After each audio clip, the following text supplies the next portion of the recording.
नमस्कार, मैं हूं सौभाग्य गुप्ता। स्वागत है आपका हिंदुस्तान समाचार के डिजिटल प्लेटफॉर्म एचएस न्यूज पर। एचएस प्राइम में पेश है दिन भर की बड़ी खबरें। कोरोना संकट के बीच बीजेपी ने वर्चुअल रैली की शुरुआत कर दी है। आज ओडिशा जन संवाद रैली को गृह मंत्री अमित शाह ने संबोधित किया। इस दौरान उन्होंने कांग्रेस पर जमकर हमला किया। उन्होंने कहा कि कोरोना से लड़ने में हमसे कुछ चूक हुई होगी, लेकिन विपक्ष ने क्या किया ये भी बताए। उनको घर तक पहुंचने का सारा खर्चा भारतीय जनता पार्टी की मोदी सरकार दे रही है।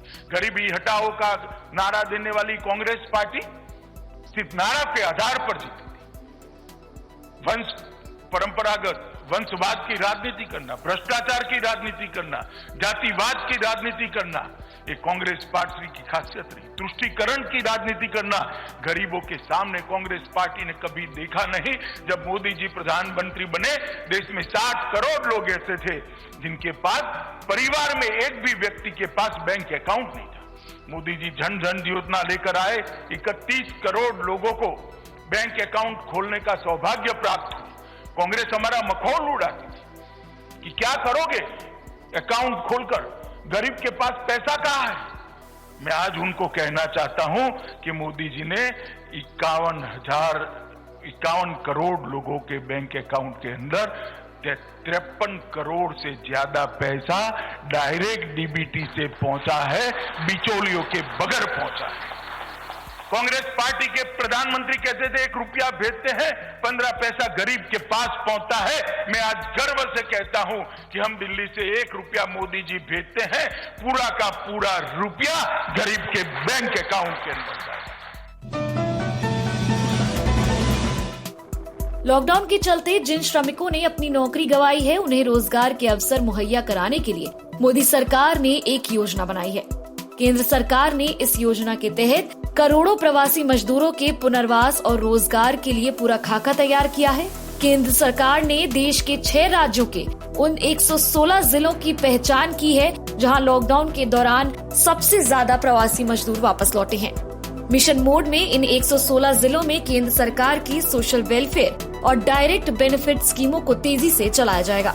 मनरेगा, स्किल इंडिया, जनधन योजना, किसान कल्याण योजना, खाद्य सुरक्षा योजना, पीएम आवास योजना समेत अन्य केंद्रीय योजनाओं पर सरकार का जोर रहेगा। इसके साथ ही आत्मनिर्भर भारत अभियान पर भी जोर रहेगा।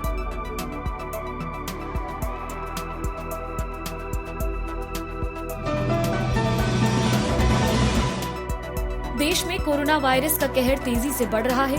देश में पिछले 24 घंटों में कोरोना वायरस के रिकॉर्ड 9,983 नए मामले सामने आए हैं। इस दौरान 206 लोगों की कोरोना वायरस के कारण मौत हो चुकी है। स्वास्थ्य मंत्रालय के ताज़ा आंकड़ों के मुताबिक देश में अब तक कुल 2,56,611 मामले सामने आ चुके हैं। वहीं कोरोना से मौत का आंकड़ा भी बढ़कर 7,135 तक पहुंच गया है। देश में फिलहाल 1,25,381 एक्टिव केस हैं। वहीं 1,24,095 मरीज ठीक हो चुके हैं।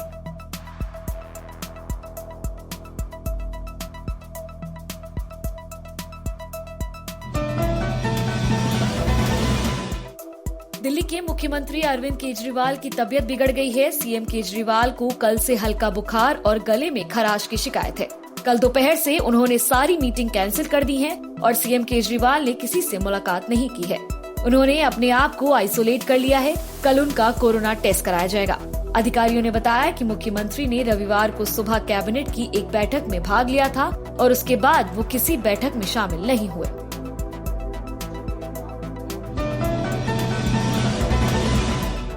दिल्ली में लगातार बढ़ रहे कोरोना वायरस संक्रमण के मामलों ने सरकार की चिंता बढ़ा दी है।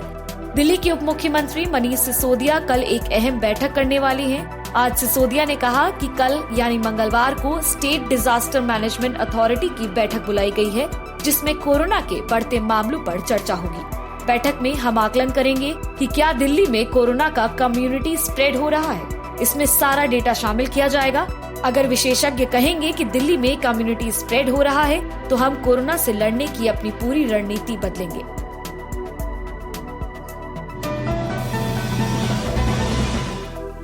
देश की राजधानी दिल्ली में सोमवार को फिर से भूकंप के झटके महसूस किए गए।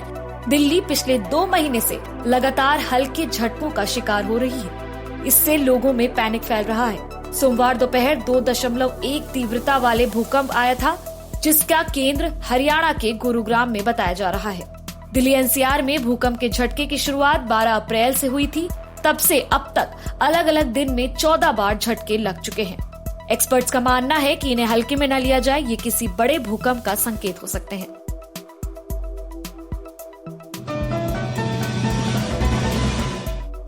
केंद्रीय पर्यावरण मंत्रालय ने कहा है कि केरल में गर्भवती हथिनी की मौत की प्रारंभिक जांच में पाया गया है कि उसने संभवतः गलती से पटाखे से भरा फल खा लिया था।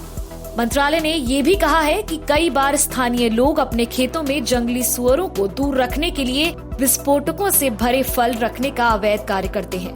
बता दें कि केरल के मलप्पुरम में 15 साल की हथिनी ने शक्तिशाली पटाखों से भरा अनानास खा लिया था, जो उसके मुंह में फट गया।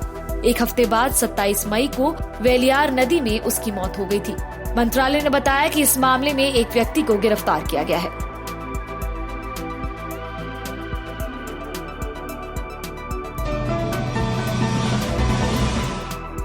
जम्मू कश्मीर के शोपियां में पिंजौरा इलाके में सुरक्षा बलों ने सोमवार को एनकाउंटर में 4 आतंकियों को मार गिराया है। चारों के शव और हथियार बरामद हो गए हैं। ऑपरेशन खत्म हो चुका है। दहशतगर्दों के छिपे होने की सूचना पर सुरक्षा बलों ने तलाशी अभियान शुरू किया था।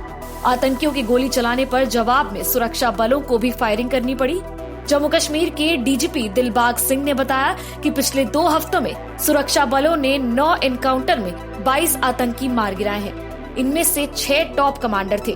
इस साल अब तक 36 ऑपरेशन में 88 आतंकी मारे जा चुके हैं। मुजाहिदीन के 9 आतंकी मारे जा चुके हैं, जिनमें 3 टॉप कमांडर लेवल के लोग हैं और जिनके नाम पे गुनाहों का चिट्ठा बहुत लंबा है।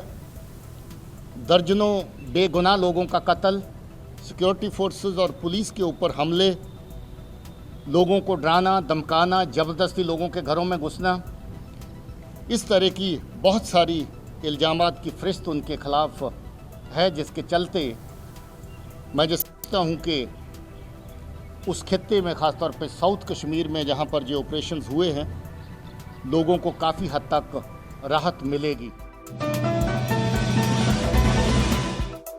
भारत और चीन के बीच कमांडर लेवल की बातचीत पर चीन के विदेश मंत्रालय का बयान सामने आया है। चीन के विदेश मंत्रालय ने कहा है कि दोनों पक्षों में इस बात पर सहमति बनी है कि हालात को और बिगड़ने नहीं दिया जाएगा। चीन के विदेश मंत्रालय ने ये भी कहा कि दोनों देश सीमा पर शांति बनाए रखने के लिए भी सहमत हुए हैं। भारत और चीन के सैन्य कमांडर स्तर की वार्ता शनिवार को चुशुल-मोल्डो इलाके में करीब 6 घंटे तक चली थी। इसके बाद भी चीन अप्रैल पूर्व स्थिति में अपने सैनिकों को लौटाने पर राजी नहीं हुआ है।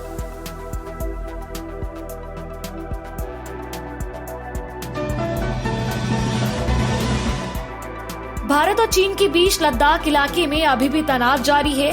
चीन के ईस्टर्न लद्दाख के आसपास भारत से जुड़े बॉर्डर के पास हेलीकॉप्टर की हलचल तेज कर दी है।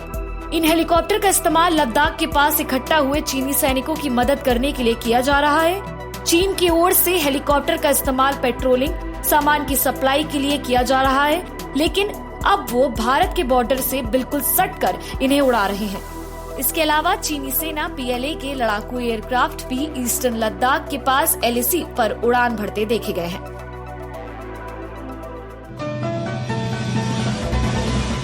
बने रहिए HS न्यूज के साथ। हमारा वीडियो पसंद आया हो तो इसे लाइक, शेयर, कमेंट जरूर करें और हमारे चैनल को भी जरूर सब्सक्राइब करें।